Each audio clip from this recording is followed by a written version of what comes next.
Isang dasal para sa aking buong pamilya. Panginoon, maraming salamat sa aking pamilya. Maraming salamat at lagi silang andyan. Sila po ang aking inspirasyon, ang aking lakas.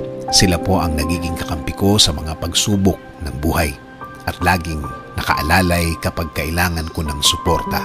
Lord, kasama po ng aking dasal na ito na mas mapalapit sila sa iyo, mas makilala ka nila, mas malaman pa nila ang iyong kabaitan, kasama ng nakita nila sa aking buhay na ikaw ang pinagkukunan ko ng lakas sa araw-araw. Kasama na rin ang aking dinadasal na tulungan niyo rin ang bawat isa sa kanila sa tuwing kailangan nila ng tulong ninyo, Lord. Tulad na lang ng pagtulong na ginagawa mo para sa akin.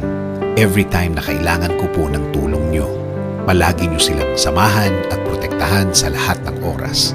Alam ko po na napakadelikado na sa labas at kailangan nila ng proteksyon ninyo sa mga buhay nila, kasama na ang kani-kanilang mga trabaho. Ikaw, Panginoon, ang nakakaalam ng lahat ng kanilang pinagdadaanan. Alam mo kung anong mga pagsubok ang dumadating sa kanila. At alam ko, Lord, na ikaw lang ang makakatulong at makakasuporta sa kanila dahil alam mo ang kani-kanilang mga buhay. Bigyan mo sila ng talino para kanilang magamit sa tuwing may dalahin sila sa kani-kanilang mga buhay. I-remind mo sa kanila na ikaw lang ang panggagalingan ng mga bagay na ito, mga tulong na ikaw lang ang makakaprovide. Tulungan niyo rin po ang pamilya kong may pinagdadaanan sa kani-kanilang araw.